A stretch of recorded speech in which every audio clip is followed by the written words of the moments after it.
Thank you very much, Eric, and for all of you for being here. It's a pleasure and an honor. I got the chance to meet Eric in, I think it was October or November, at a Puente-related summit. It's a program that I've been involved with for many years, and I'm glad to be here in this space, so thank you. So today, you probably noticed these memes on the board, and I thought that they're pretty funny, but it's kind of true. These things that make us laugh for a reason, right? Because they hit some sort of nerve or at a core. This in particular now in the age of AI and chatbots, if somebody wrote, "How do I pass my final for math?" The response is, based on your text message history, your best chance is cheating. The other one here is Bart Simpson, a well-known cartoon character, TV personality. He says, "Wow, I finally understand math." On the left-hand side, he's like gliding down the banister as he does right in the show, The Simpsons, and then moves on to the next question, the next frame there. He's fallen off and tumbled down the stairs. So isn't that true a lot of times? For many of us, right? So today, this was working a second ago. Today, we are going to talk about how we discuss math. And as you heard, I am a counselor by training.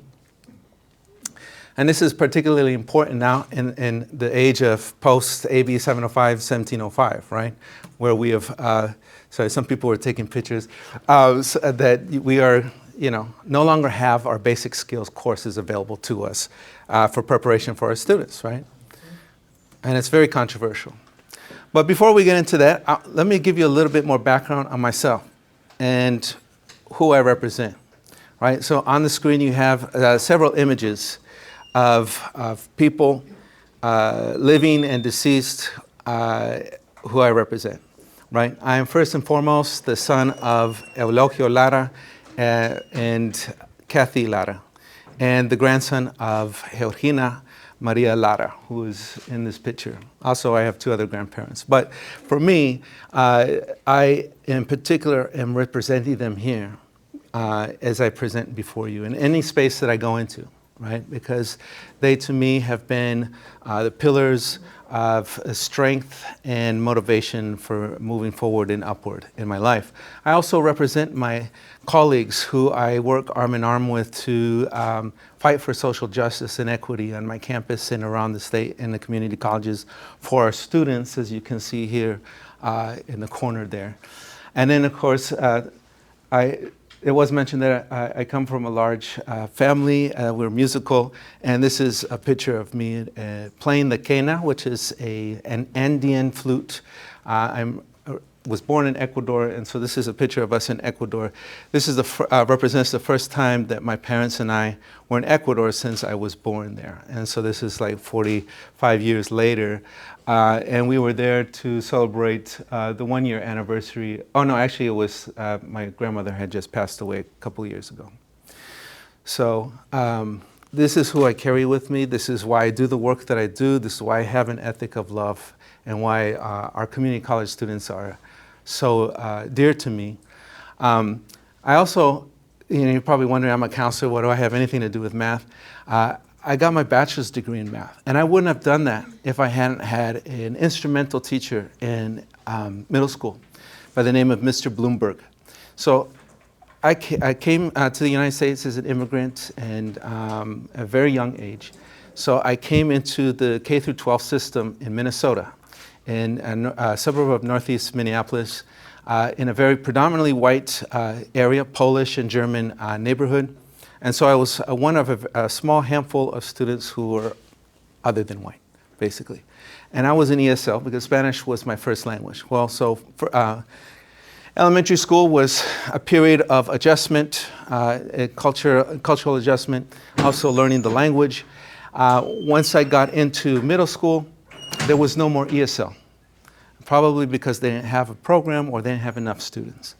But in any case, I was kind of left to my own devices to take classes just like everyone else.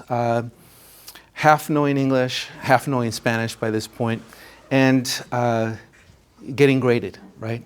So those dreaded letter grades. So you could say that I was in 6th grade a C and a D student, and in 7th grade, I was a C student. But I had a 7th grade math class, which was just like a regular arithmetic course. It's learning decimals, like Roman numerals, those kinds of things, fractions. And all of a sudden, it's just 7th grade. I'm there with all my friends, so we're paying more attention to each other and having fun, right?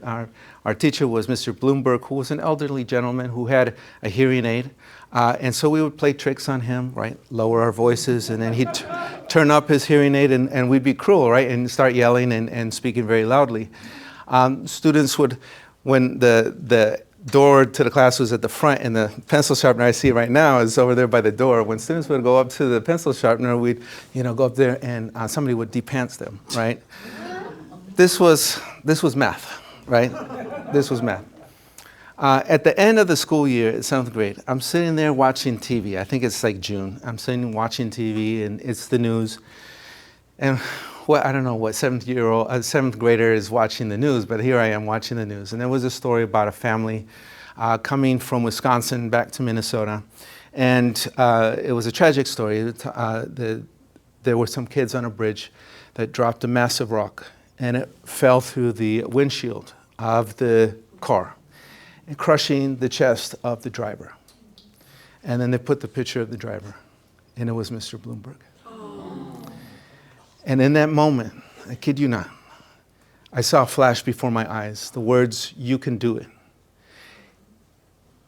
It wasn't until that moment that I realized that he had written on the board every day, "You can do it."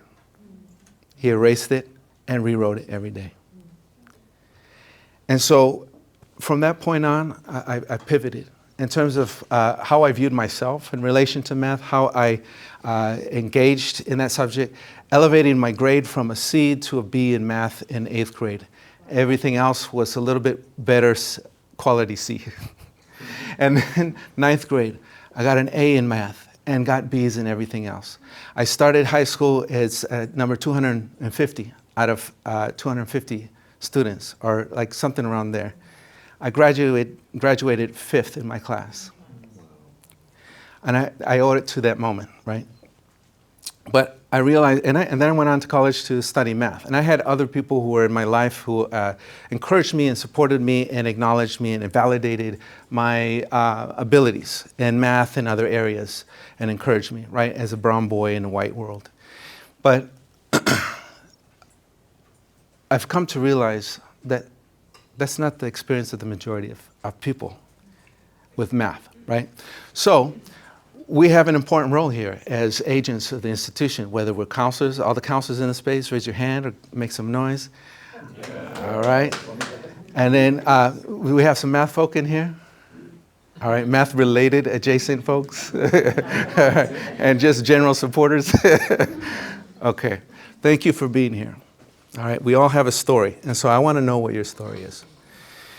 All right, so today's kind of goals are to go through a process of self-awareness, right, bringing self-awareness to ourselves, learning about community cultural wealth and how we can use this as a lens to talk about math, and especially with our Latinx, Latina students. And we're going to talk a little bit about the impacts of math trauma and math resilience. Okay, and so I hope we engage in a lively discussion. I have many activities, and as any instructor, I've probably overpacked this session. So I'm gonna have to be flexible, right? And we'll work together, but I'm gonna go with the flow of this group, okay?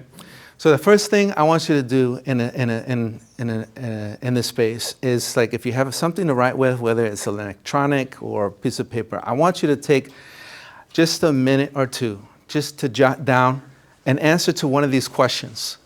So take a moment to reflect on your math experiences, right, and throughout your life, but most in particular, the K through 12 experience, or K through 16. And some of us, well, most of us probably got a master's degree, had to at least have statistics multiple times.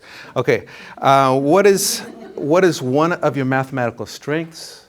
You could you could choose to focus on that. What messages did you hear about math in K through 12, whether they're positive or negative, that has stuck with you, that you can easily recall right now? What would you have liked more of in math instruction? All right, whether you wrote it down or you thought about it in your head, and for those of you who are continuing to write, I would encourage you to write more about this, and this is why. I got this idea and reading, well, one, I've done a lot of work around math and working with students in math, and this idea of like, we all have a math autobiography. But I was reading recently an article maybe 6 months ago about this idea of a Dear Math letter, right? So writing a letter to math, right? So sometimes, as children, we might write a letter to the Easter Bunny or to Santa Claus or somebody who is like this omnipresent being that, really doesn't exist, but, we write to nonetheless, right? So math is this omnipresent being that's been with us for all of our lives, right? And we can't seem to shake it off. Some of us really want to shake it off, right? But math has been there, and so how do we take control over our, not control over, but like how do we kind of make sense of this, right? So writing a letter, like a journal, right, to math, what would you ask? What would you tell math about? These are some prompts that you could use to write to math. And this letter, you'll see as when we do our activity a little bit later, I had some students write a Dear Math letter, and you'll be able to see what that kind of looks like, right? But this idea of like, when you write about this, things come up, positive, negative, all right? So let's examine why that might be.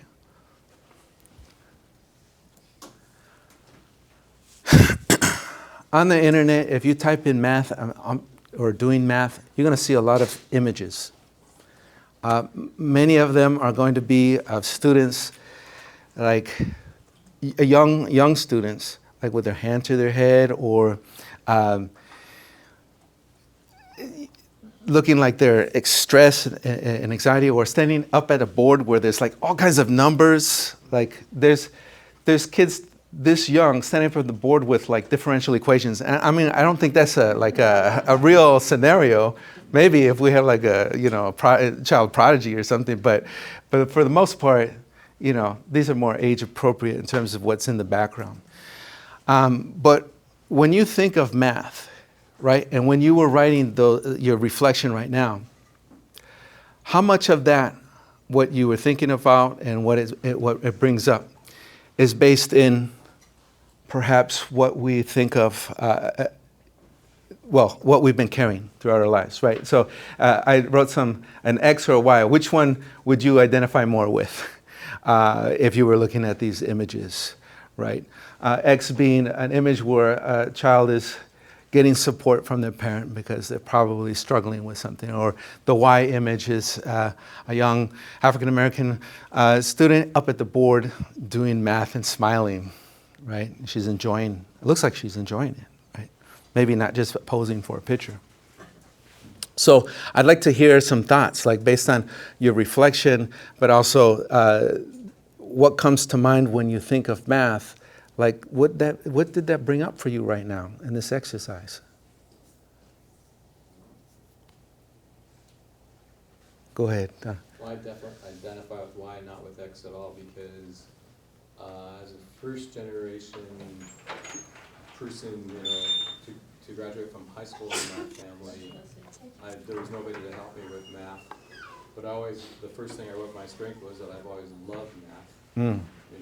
But kind of cocky about it. My freshman year in high school, I flunked algebra, but then I came back the next year, and that's because I think I was cocky about it. And the next year I came back and got an A in it, and that kind of helped me become just sort of like, almost like your story, a better student all the way around. Mm-hmm.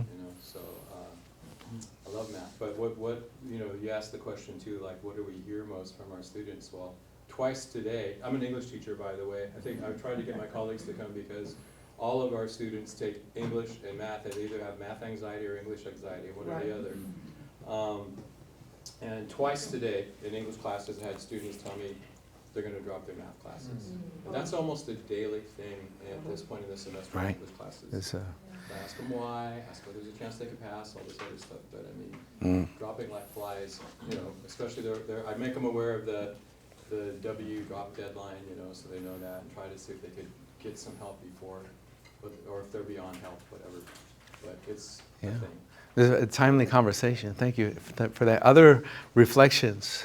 Go ahead. Well, I know for me, I'm not a math genius, but I'm an economist and pretty good at it, but I had trouble before because I was afraid, and my fear would get in the way. And that happens to a lot of students too.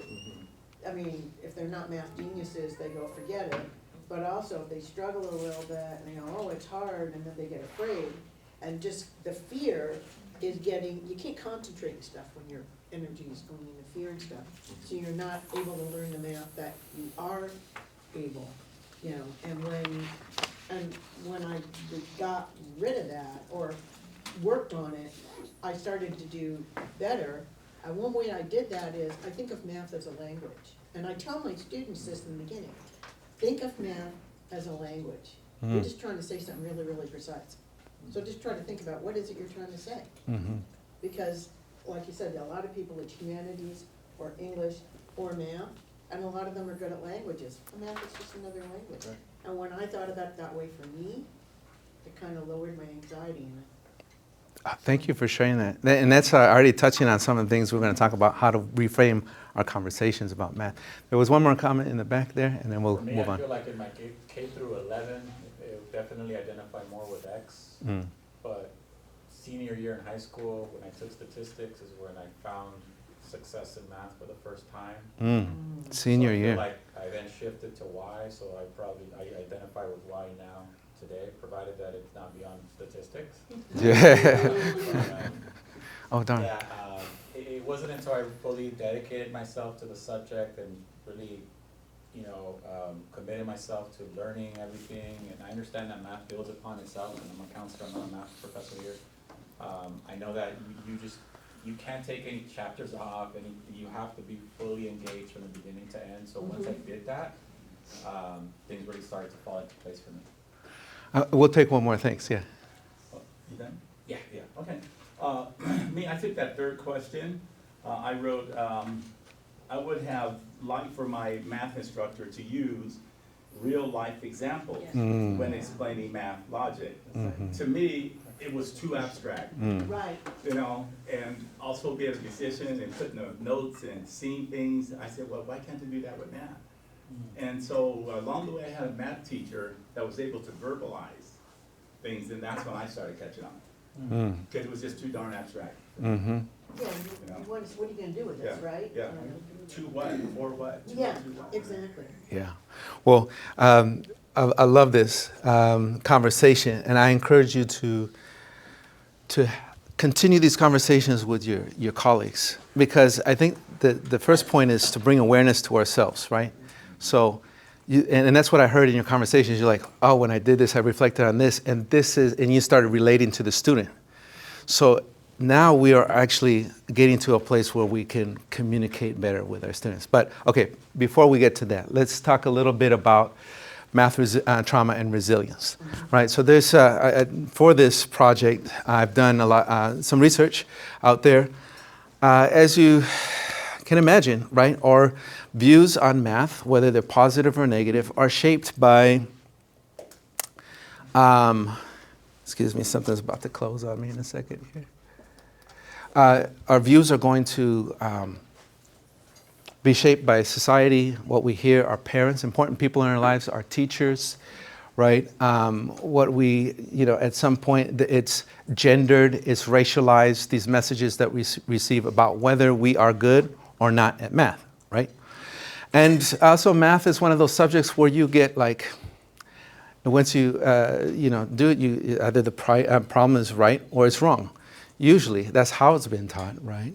And students are probably tired, you get tired of getting like things wrong, and right, then you start to believe things about yourself, like that grade now is who you are, right? You start to like believe that, right?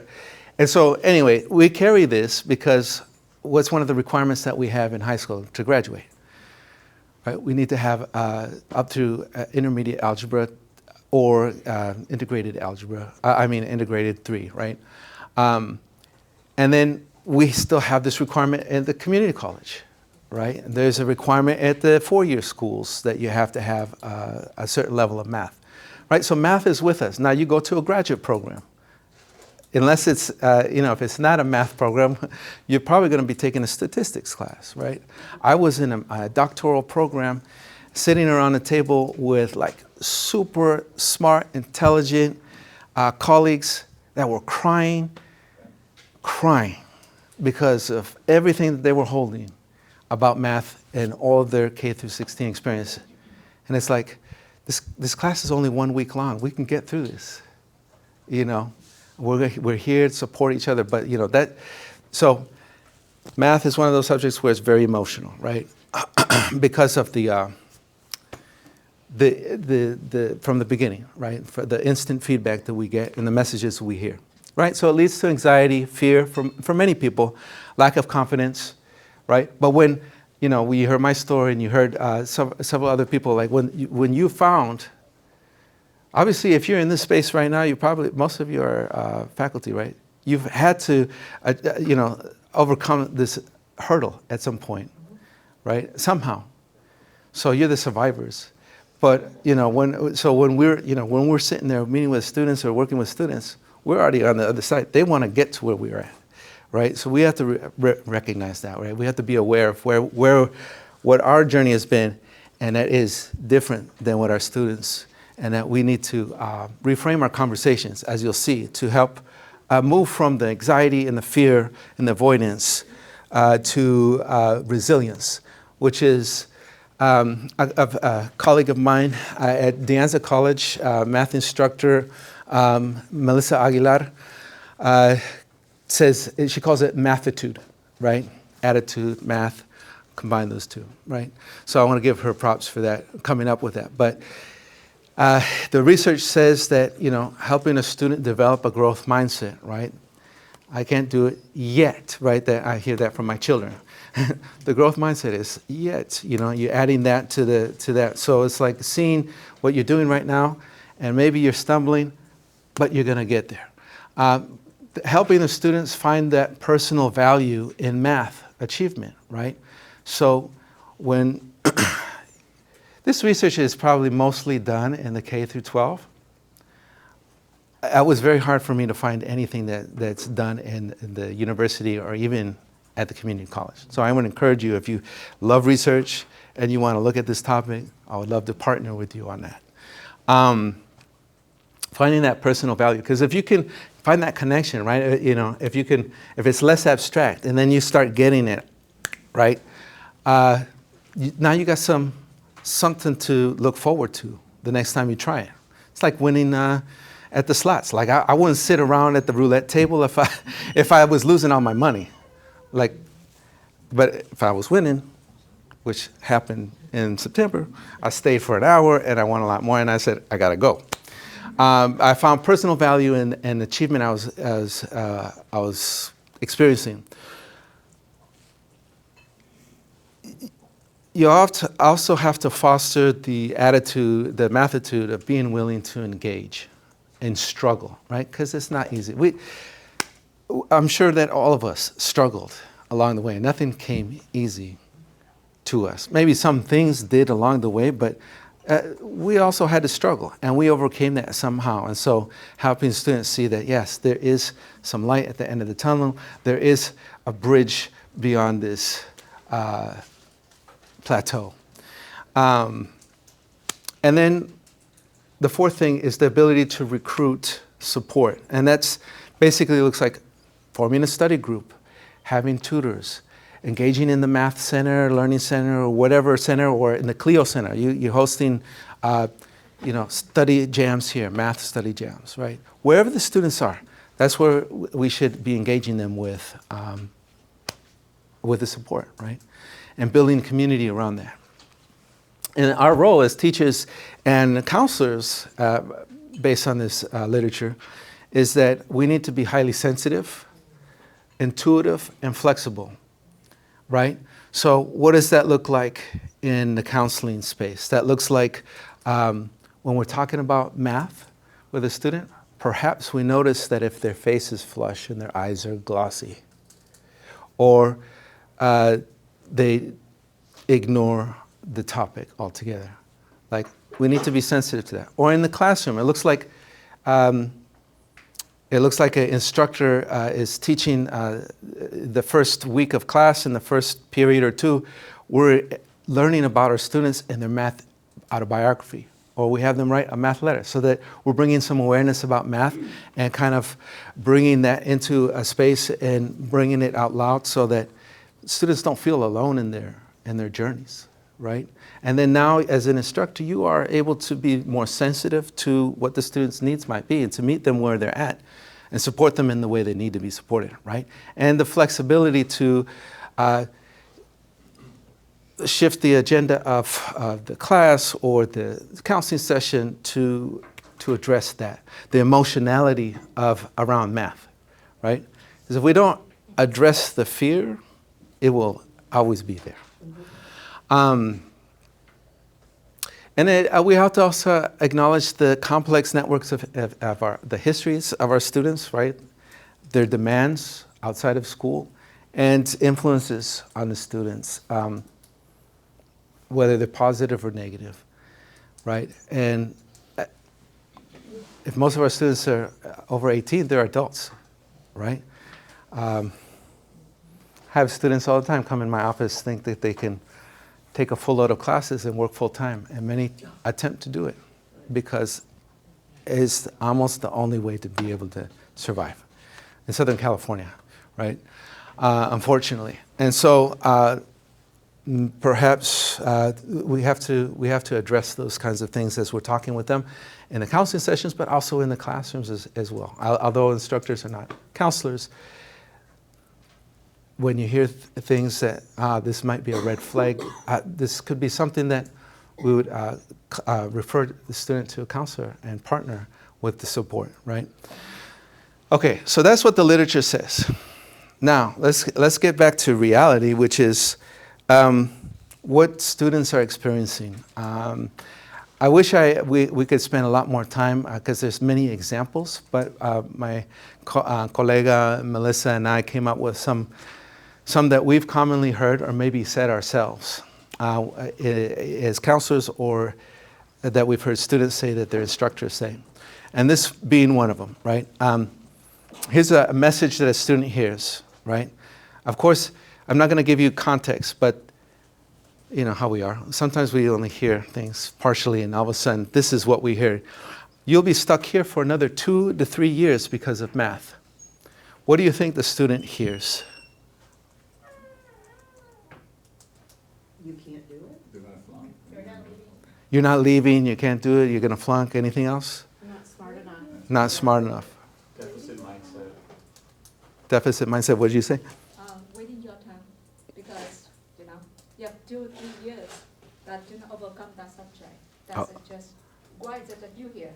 If you're gonna be 3 years later to accomplish something. Yeah. Thank you.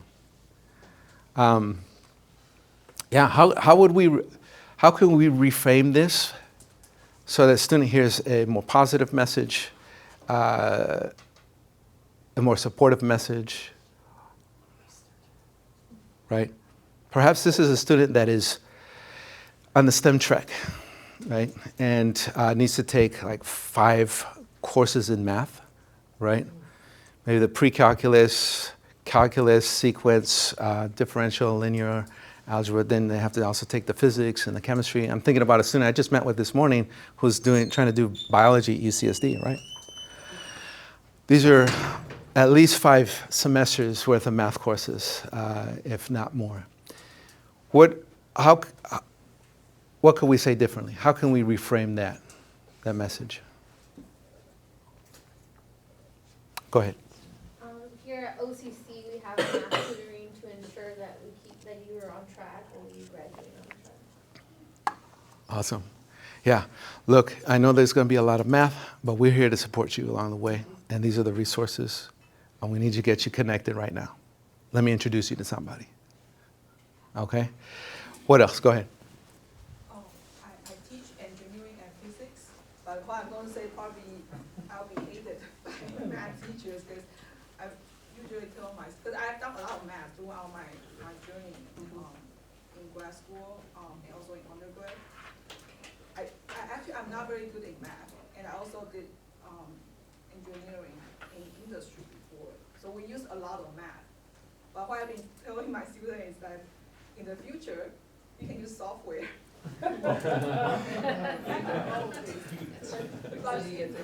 want to let them know the theory behind all Yeah, they need to know the the calculation. calculation. Yeah. More complicated calculation can be done by the software. We have to know the theory of those equations. Yeah. Yeah, so kind of just letting them know, hey, this is going to be challenging, but you'll get through it. And guess what? At the end of the road, you're going to have a team of folks you can work with, and it's not called cheating. And you can use software and all the calculators, the best, especially if you're working for NASA, to do great things, right? So thank you for that perspective. Go ahead. We're building a solid foundation that you can work from later. So let's get our skills going now so that we find success. Awesome. Awesome. Was there a hand over here? Oh, no. Okay. Go ahead, I Donovan. mean, I know counselors, I wouldn't probably not like this either, but I try to relieve students of the time frame pressure.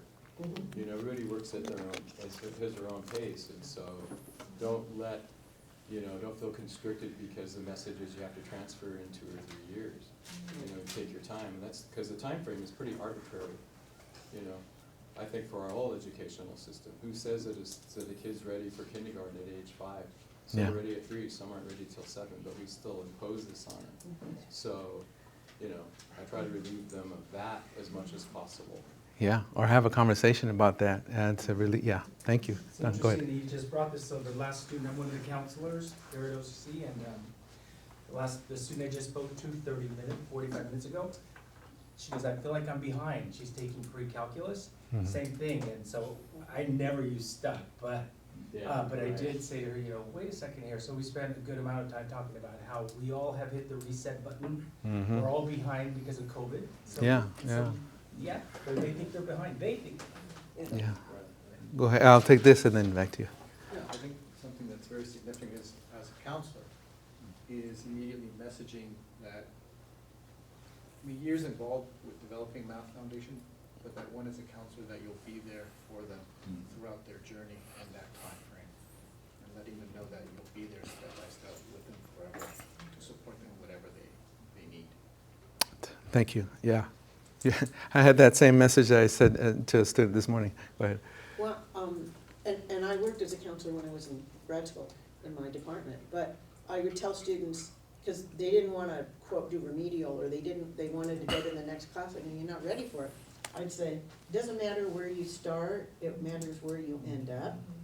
So you have to start from where you are. You have to be realistic about where you are and what your skills are now, and start there and get better. Doesn't mean you're gonna stay there, but don't put yourself in a situation where you're gonna make yourself fail. Just take the class you need to take right now. And then I always get students saying, I wanna study economics, but I don't wanna do any math. And I tell them that doesn't exist or something like that. But then I say, well, there's no such thing, but here's what you're gonna do with it. Here's why you need to know the math. It's not curves in space, it's to say this. And again, stress the language idea Yeah. to try to lower the anxiety. Exactly. Yeah. We'll take one more comment, and then we'll move on to the next example.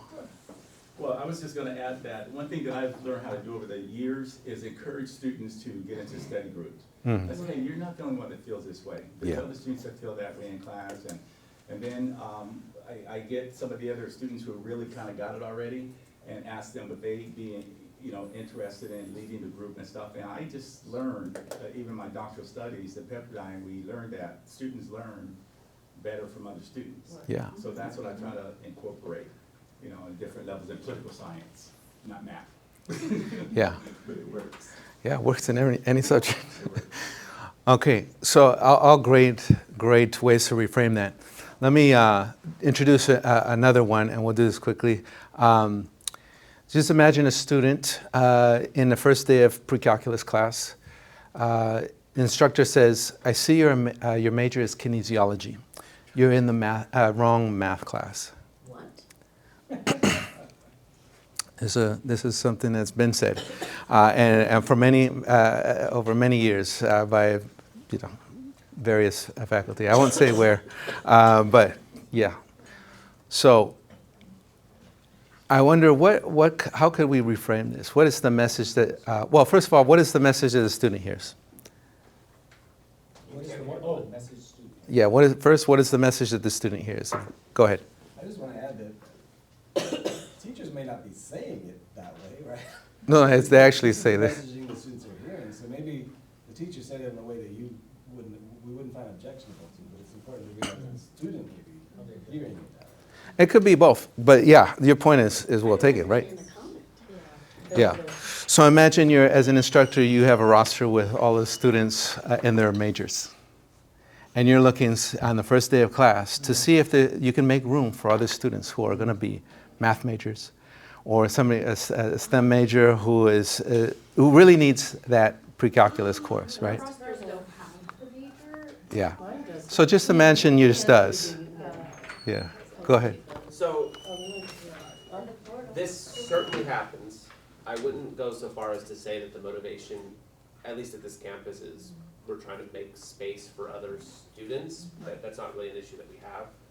I would say that the reason that this gets set, and I do agree that this is not a good way of phrasing the comment, there's a concern that sometimes a student might be signed up for a class that's more challenging than needed. Yeah.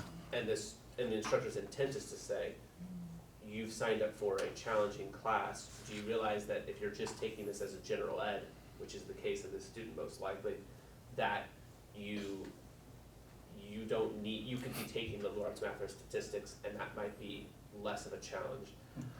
I think I tend to not like saying anything of the sort, but if I were to say something to reframe the message, I would say, I'm glad to see that you're here challenging yourself. You could have taken a lot of different classes, and you chose to take a class that's going to advance your math knowledge further. I think that's great. It enforces the message, but also lets the student know they have choice in case they didn't realize they have it. It's very common here that we get that in college algebra. A lot of students take in college algebra because they hear algebra and think it's just the standard math. But really the only students that need college algebra are those that are going to business calc. Yeah. Okay, I want to hear from. Actually, this class could very much relate to kinesiology because the student might be wanting to become a physical therapist. Mm-hmm. And the requirement for physical therapy school is Calc 1, sometimes Calc 2. So this is the correct class for the student. But having said that, and some instructors do say, here's my wait list, what are your majors? And then they select from that group based on the major. So I've heard that story. Yeah. So knowing that, kinesiology major could very well need pre-calculus sequence. How would we know that? How would we know that as instructors? You're in the class, it's the first day. What would you ask the student instead of making an assumption of how they selected the class or why they selected class? What could we ask them? I would ask the student to please consider making a counseling appointment and remind them that it is the first week of class and the first 1 to 2 weeks can serve as a trial, right? So that you can use it. This is the right time to really get that clarification from the counselor. Go ahead. What are you going to do with it? What Yeah. are your goals? Are you Yeah, going to do what you're going sports to do. medicine? Are you going to, do coaching? Do you need to know the stats? Yeah. Maybe a combination of those two things. Like let's find out, and then hey, maybe if you haven't met with a counselor, maybe check with them. Go ahead. That happened to my math classes every single semester. Like for the first 2 weeks, I have students, some of the students in the class are okay with the material, some of the topics, but several students in the class, struggle. You can see it right away. They ask a lot of questions, or they're like, what? going on? Like, I don't understand any of this. Mhm. And usually I pull the student out at the end of the class and ask them, that, why is it that you're taking this class? Mhm. And the student said, like, this is my major. And my further question was, okay, did you talk to the counselor about this? Because I'm not a counselor, I'm not an expert, and, depend on the school and your major, and you're gonna take, your math class accordingly. So that's what I always suggest my students to do. Thank you for sharing that. Go ahead. I just want to agree and reemphasize that that's exactly why I started by saying I don't normally say anything of the sort, because there's a reason we have such a robust counseling program at the 2-year colleges, which is that students have wildly different needs based on where they're intending to go. And so it's very risky when a classroom instructor, unless it's about, like if a student wants to talk to me about math and math programs, I feel like I can talk about that as a math instructor.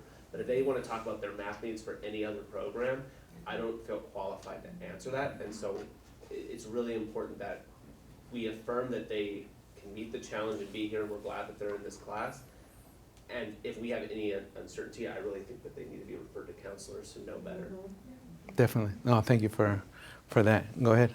I just want to share something too, that in the previous presentation that we had for the OCC, Cultural Synergy Institute here in this space, we hosted Dr. Rodriguez from UCR, and he shared some empirical research and said that basically students need to be validated within the first 6 weeks. Yeah. So that's something going back, and this obviously brings it together, ties it in together, so. You mean what do you mean by validated? In your class, In need to your be class, validated that they, Correct, each student needs to be validated within the first 6 weeks according to the research that he shared. what does it mean by validated? In other words, acknowledge that they can basically be successful and that you basically tend to who they are as an individual in the class. So it's not just that we've graded their stuff and they see how they do, I mean, it's more than that, correct? Which I think it should be, but I just asking. No, that's a great. All right.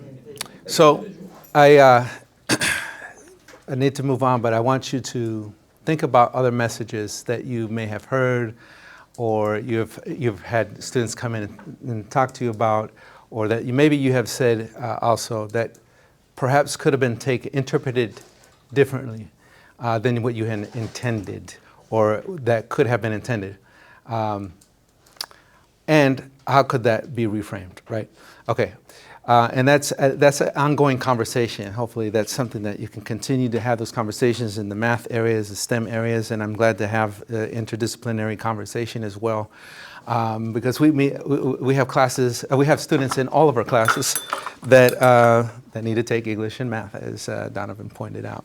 Okay, so what do we know about our students? So this is, thank you for bringing that up, Eric, about validating their students. So one of the most important things is to understand who our students are, right? So I want to give you a framework called the Community Cultural Wealth Framework. You might be familiar with it.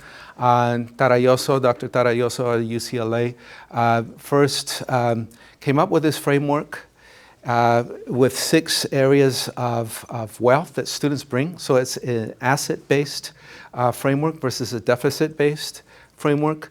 And then Doctoras Laura Rendon, Vijay Kanagala, and Amari Nora added to that research and identified 6 additional areas. So now there are 10 forms of community cultural wealth. And this is what the students are bringing with you. And this is why I introduced myself the way I did earlier, because I'm bringing myself, just like you all are bringing yourselves, into this space, and every space you're in, with everyone who you're representing, and all your experiences that you've gained throughout your life, and the knowledge, right? And so there's got to be some positive there, right? Okay, and so these 10 areas of community cultural wealth are the following: ethic consciousness wealth, aspirational wealth, linguistic wealth, pluriversal wealth, social wealth, familial wealth, navigational wealth, spiritual faith-based wealth, resistant wealth, and ganas perseverant wealth. You will get a copy of this presentation. In it, there will be a link to a folder with some research, including this document that I have right here, which kind of explains these different areas. And for today's discussion, I'm just going to focus on 3 of them. The first one being the ganas perseverant wealth. aspirational wealth, and familial wealth, and use that as a springboard to bring a lens to our conversations and reframing of math conversations with our students and our colleagues, perhaps. Okay, so Ghana's perseverant wealth. It's a determination, self-reliance, and inner confidence that underline this ventaja. Ventaja means advantage in Spanish. Students refused to quit. These are the researchers explaining what this is. Students refused to quit, and they also recognized and embraced the sacrifices they made in going to college.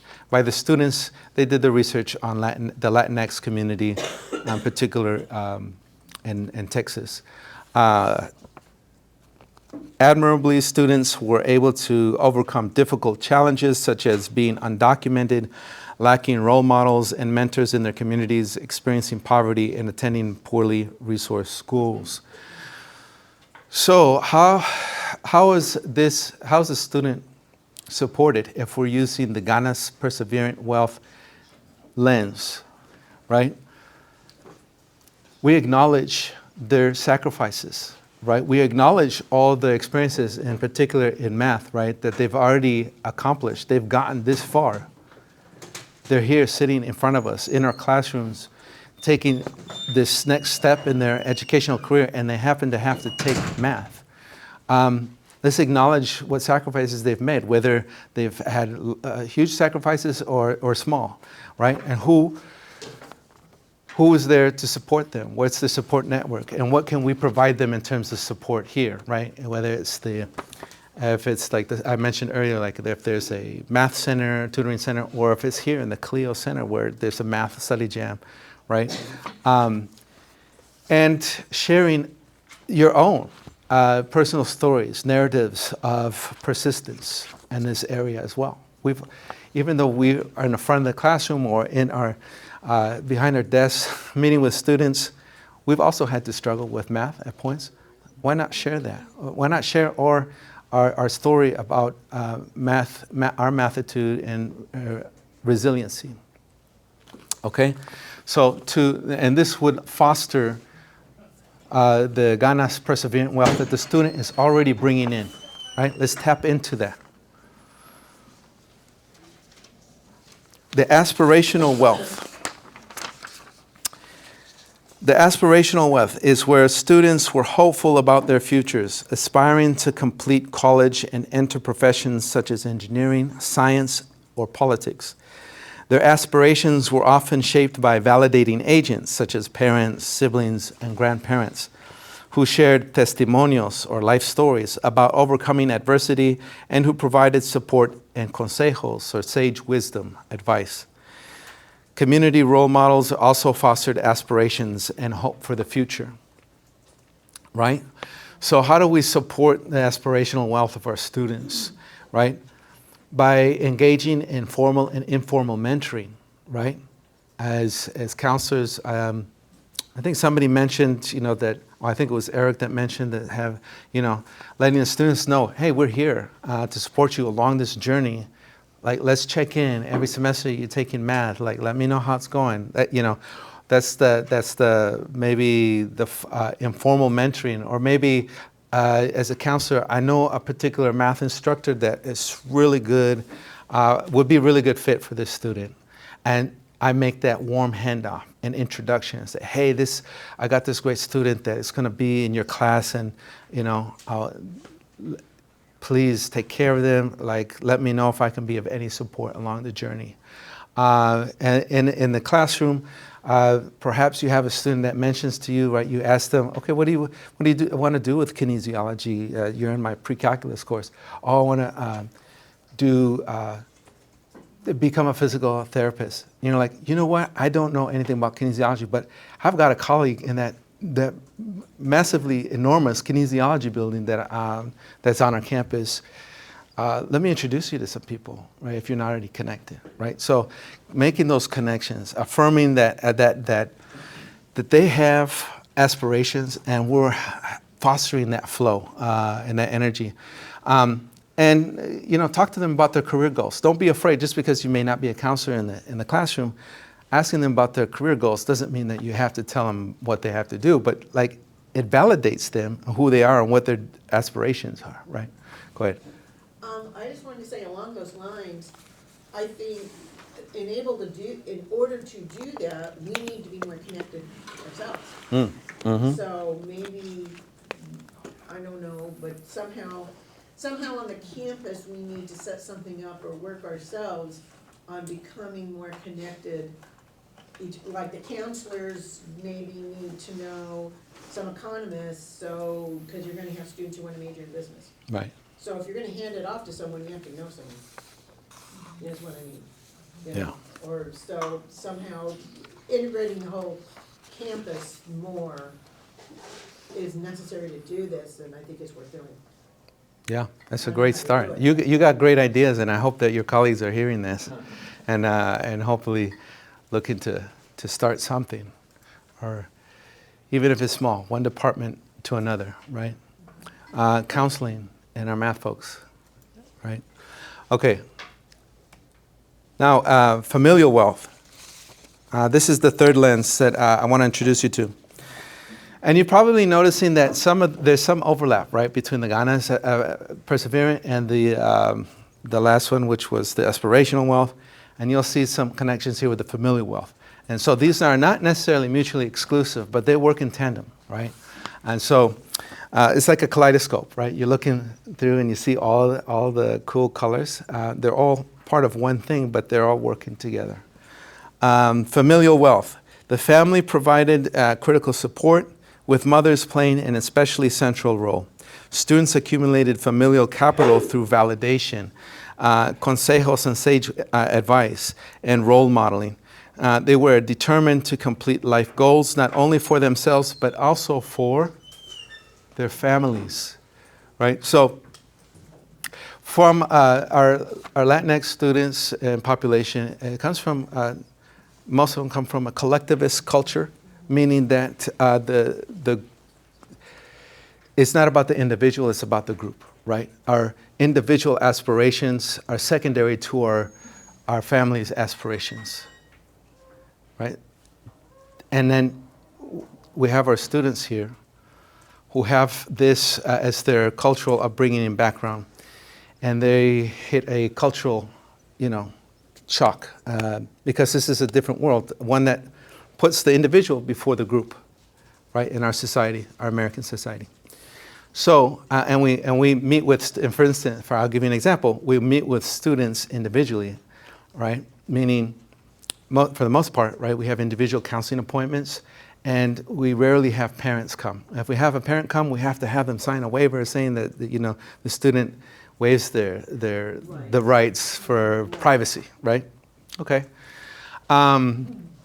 There's a reason for that. But if we're really looking to be able to support the students that come from collectivist backgrounds, which also happen to be other probably disproportionately impacted groups that we have on our campuses, such as our African American students, our Southeast Asian students perhaps, we need to be thinking about how we have these conversations in relation to the family decision making, right? And that's not to say that the student doesn't have a choice, but we're empowering the student to have conversations with their parents, maybe even bring them in with them during counseling, perhaps having opportunities for families to understand what's happening in the classroom, what's happening in the math classroom. Why is it that the student needs to do X, Y, Z? Or a student is not doing any homework because the instructor doesn't require it. What's that about? I mean, most parents are not aware of what the requirements are. And every classroom is different. Every instructor has different requirements. And it's on the student to manage and figure out this world and then go back into their world to communicate that, right?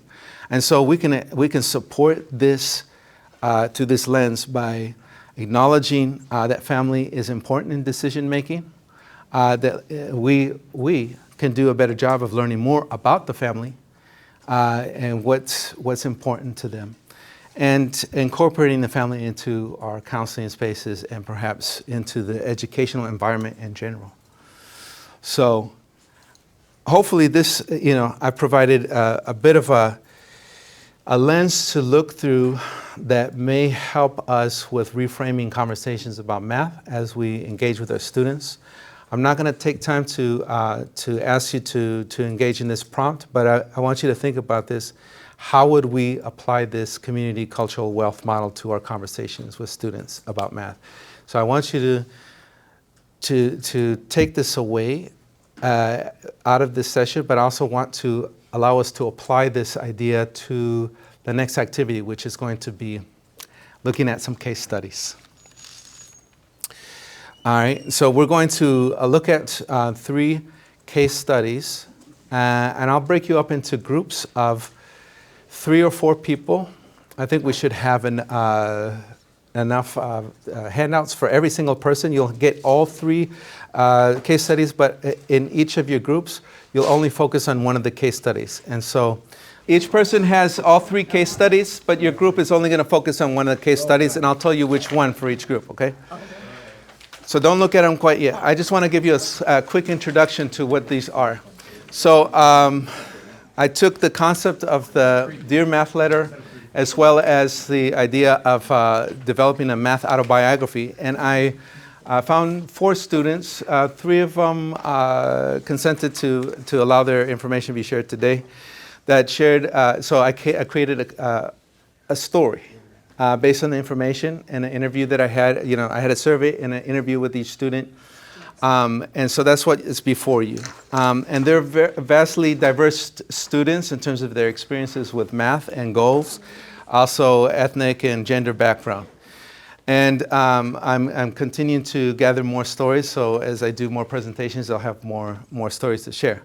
But I've used a pseudonym for them, and we have there's some questions at the end of the first page.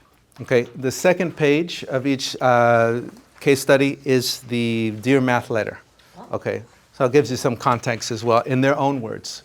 Okay, so take the next 5 minutes to read through the case study that I assigned to you, and then 5 minutes after that 5 to 10 minutes after that to have a conversation about the questions. And you may not get to all the questions, but maybe select the question that you want to answer. I've tried to make some of the questions more teaching focused, others more counseling focused. So if you're more heavy on the teaching side or more counseling side in your groups, you can choose to look at those questions. Of course, you have these for later conversation and discussion afterwards as well. Before we get to the students, let's have a conversation. Hopefully you got through a couple questions, if not all of them, for your particular case study.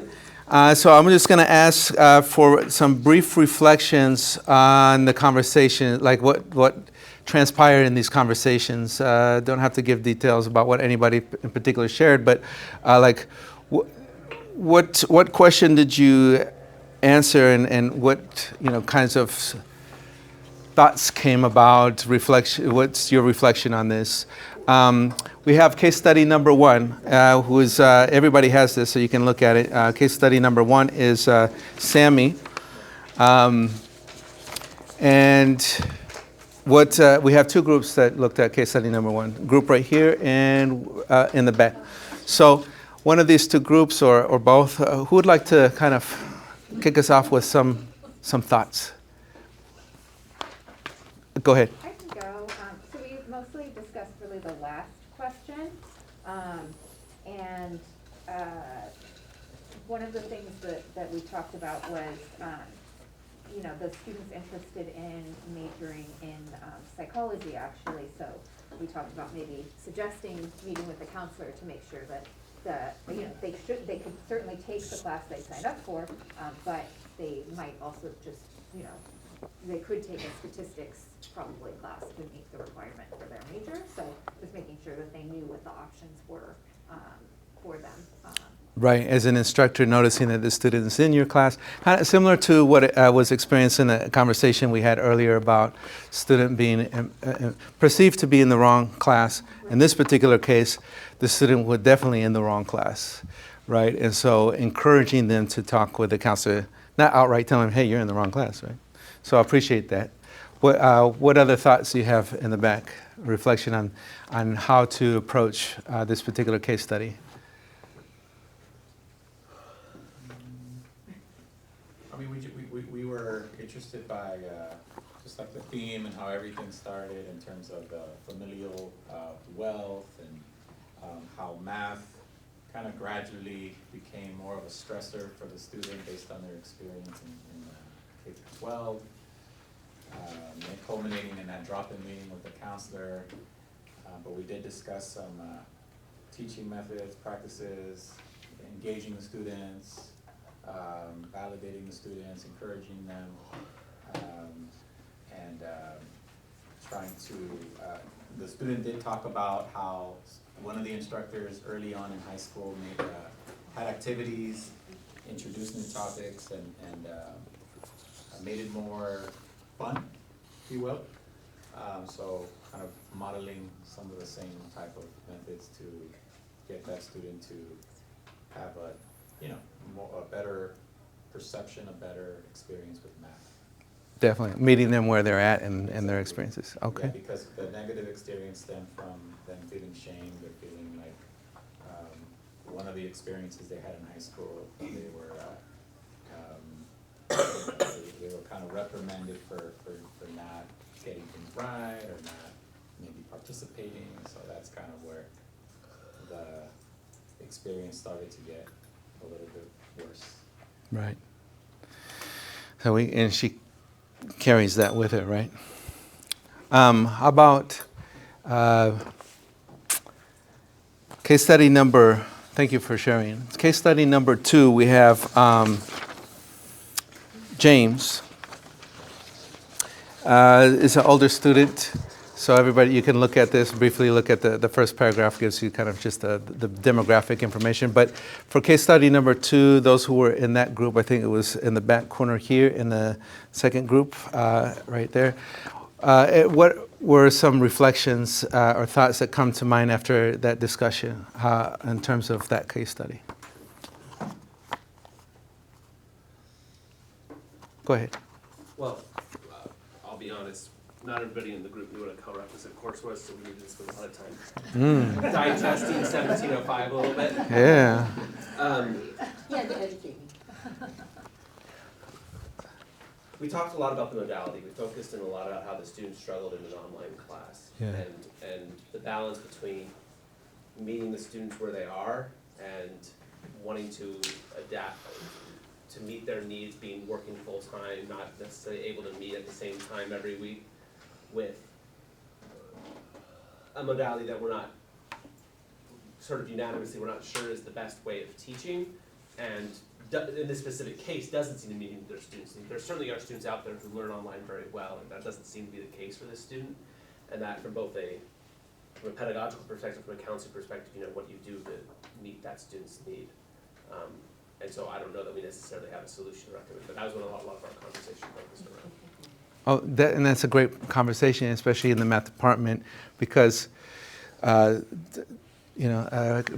my own campus, we have a lot of sections offered of a very important class, but if the majority of them are online and if students are not necessarily gravitating towards that, in math in particular, I had that conversation with a student this morning, like, I've done math many times online, I can't do it anymore online, I got to do it in person, right? So sometimes you figure that out, but hopefully then there are options for the student, right? And so that's where the strategic planning and enrollment management comes into play when you have these types of conversations, when we get to know our students, right?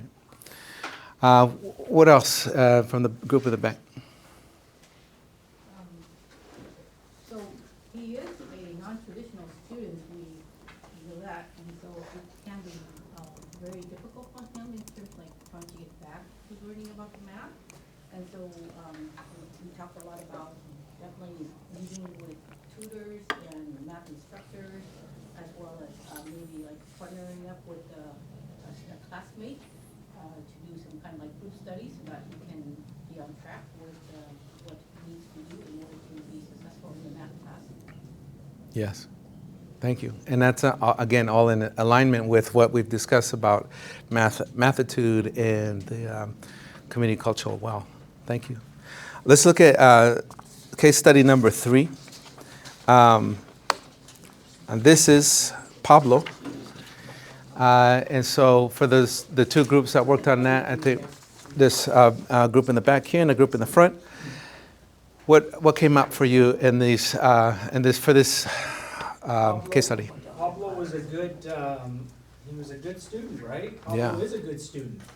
All right. Pablo is being challenged by AB 705 and 1705. So he fell through the cracks, right? Yeah, He yeah. fell through the cracks, but I kind of see more into Pablo's story. He wants to be a math teacher. Yeah. So wanting to become a math teacher, I would encourage him to take as much math as possible.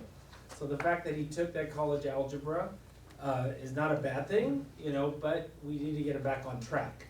So what I find with most of our students is it's not a clear, they all think they're coming to the community college and they're gonna spend 2 years here. The average student is at a community college at least 3. So, and more, right? And so, so I would have asked him to, did he visit assist.org? Does he know what an ADT is, right? Counselor, we are all now, counseling is kind of being pushed to put students on an ADT, which is an associate degree for transfer. It's Yeah. either an associate of arts or an associate of science, right? Not every major falls under an ADT, Right. but the state is kind of mandating that coming forward, coming up. Anyway, so Pablo, he is gonna make it, but it's gonna take him about 6 years. Or I'm not 6 years, 6 semesters. Yes. 3 years. 3 years. Yeah. 3 years. And so what was the question was basically what, He'll get tenure. pedagogical would be best. And we said also, he has to embrace, really, I think our campuses need to embrace that English and math should be taught face to face. Yeah. That is the mindset. And group work, Yes. we thought he would really benefit from group work where they're up at the board Yeah. and solving problems and describing it. Yeah. Right? So that's what we. Thank you. What thoughts, reflections we have from this group? Yeah, he does seem wrongly placed. You know, he's too smart for the class he's in. But Yeah. you know, besides looking to see if we can actually correctly place him, I had thought of hoping to inspire him to find some supplemental resources that he could take in the meanwhile while he's in this college algebra class that can kind of help pick his mind a little bit because he's bored in that class. Yeah, keep him interested. And I relate to this story a little bit, so I think I would frame it in that sort of way where I'm comparing it to myself, where I was telling my colleagues that in high school I loved math, so there were times when I also would fall asleep in class and then I would get picked on by the teacher to answer a question that she was going over. But I would wake up quickly and just figure it out and then Go back to sleep. I put my head back. Just enough. She okay? All right, he's good. So, yeah, so I think that's like framing that by relating to the student might be useful, but also recommending, you know, supplemental resources like LinkedIn Learning or something, and you know, starting to get ahead, you know, so that way once he takes that pre-calc course, he's more than ready and can get through it fast. Awesome. Well, guess what? Thank you for sharing that. And I think that's important to we can meet some of these case studies. All right. Brian and Jamie are community college students. And guess what? We're in a room full of faculty. We have counselors here. We also have math instructors and instructors in economics and English and other disciplines. So we've been having a robust conversation, and we appreciate your time this afternoon. I'm going to spend the next 15 minutes just asking you some questions that I prepared you.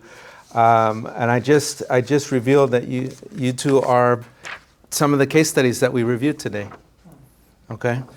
So I do have some questions, and then hopefully we'll open it up for some questions in the audience. But as I said, I've interviewed both Jamie and Brian for these case studies. They also know what I wrote because I shared it with them prior, and they have consented to us using their story and in relation to the topic that we're discussing today. So let me ask you, and maybe we'll start with Brian. Brian, can you share who you are, what you're studying, and which case study was based on your true life story?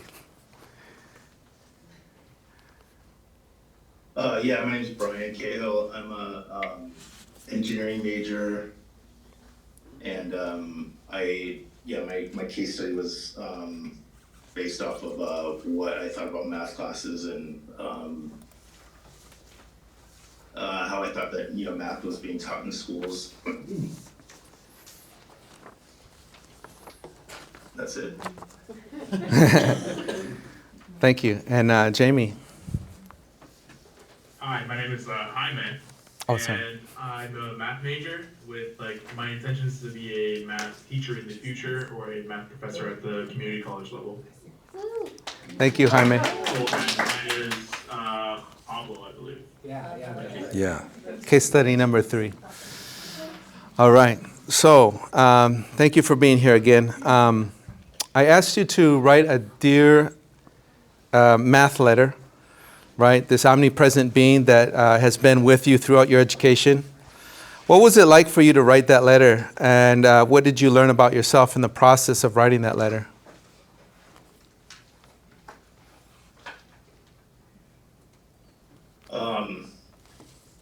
I started writing it, and I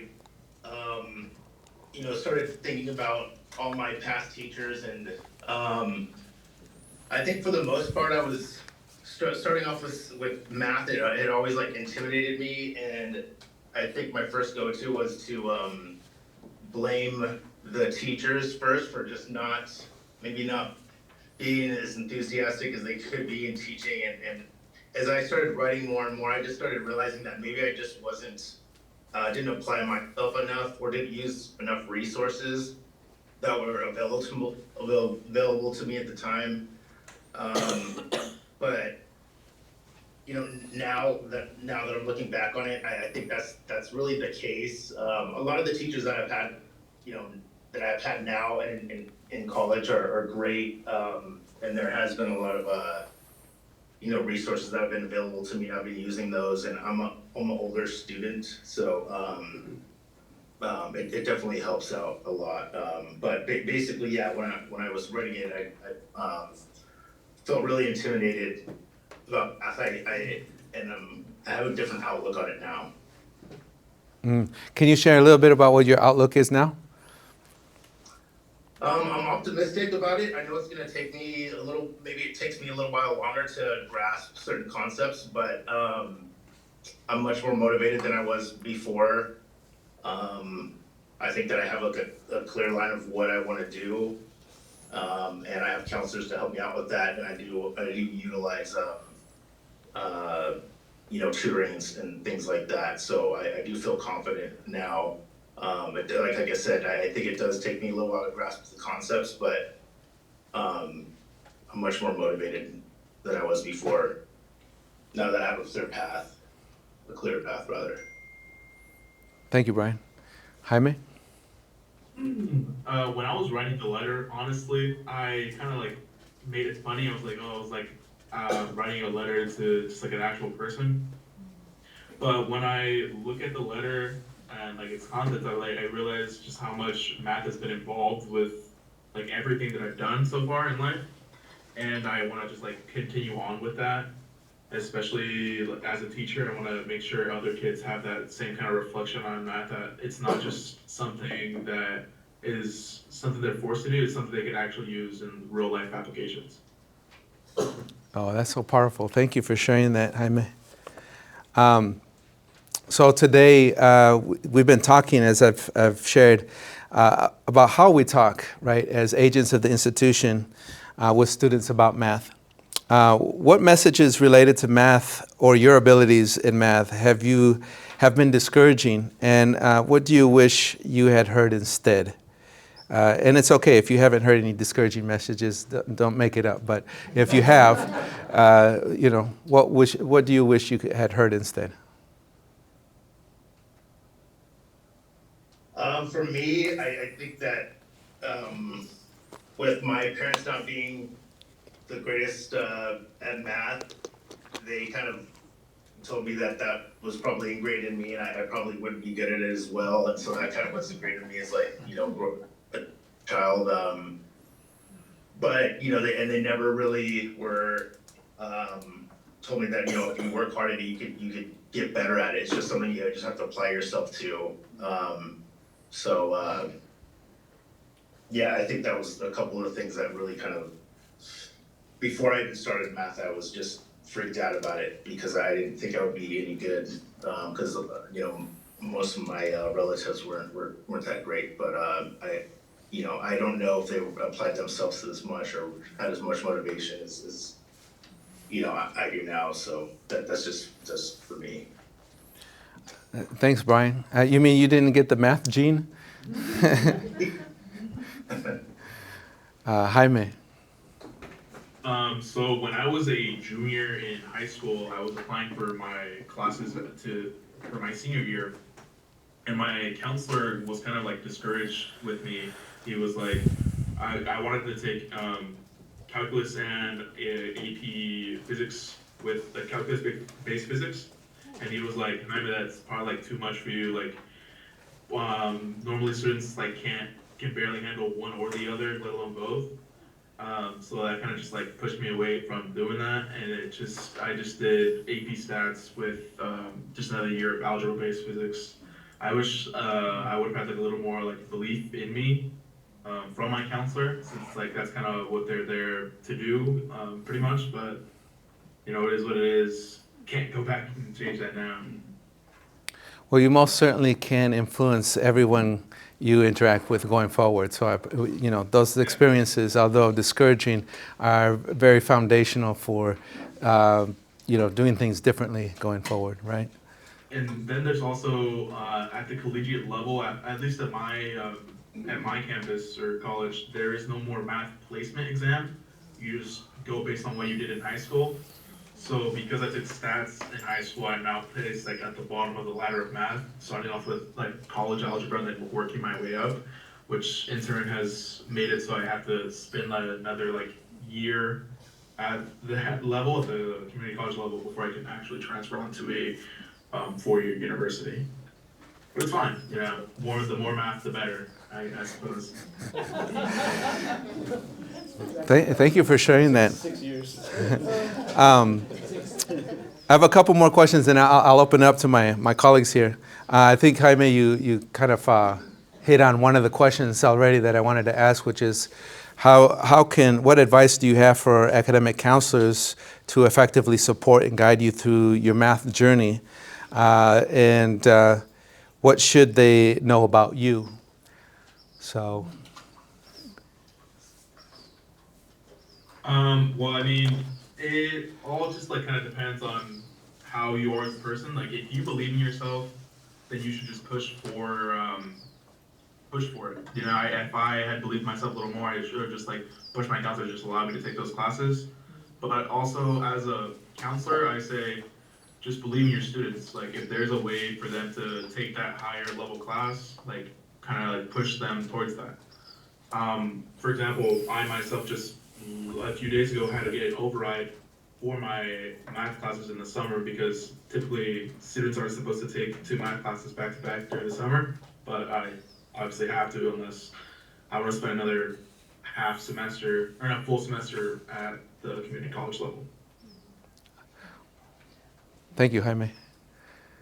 Any thoughts, Brian?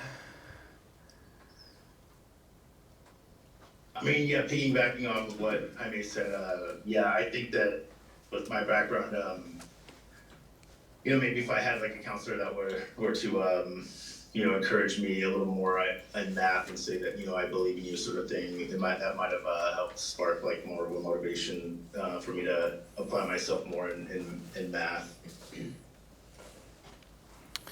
And the same question though for like STEM and math instructors, or even economics, which requires a good foundation in math.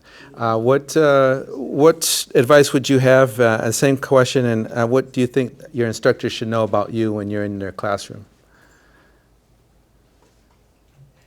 They should probably know that we don't already understand the material. We may have like a small base in the material, but I feel like sometimes teachers forget that they're teaching and they just kind of go with like how they already know the material.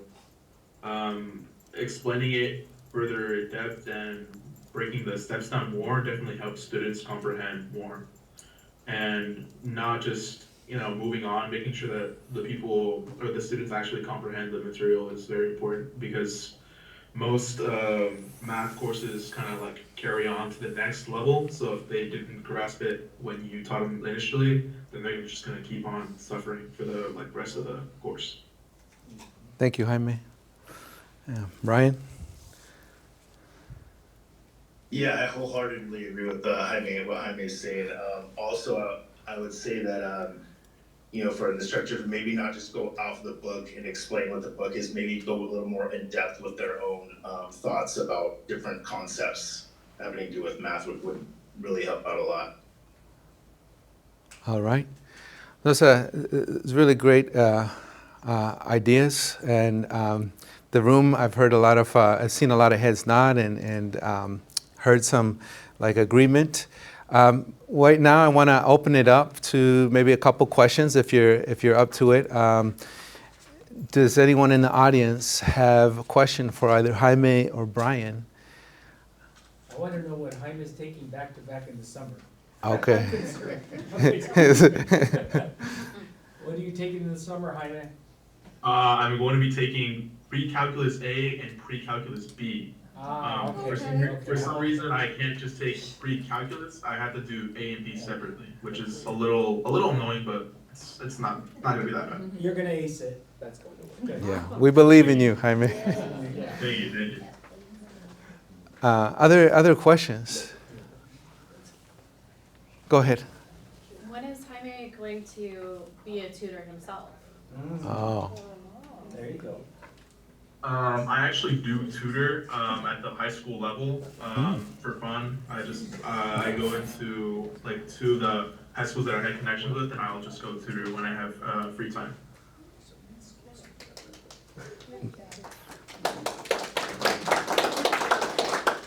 Some applause for you, Jaime. Thank you.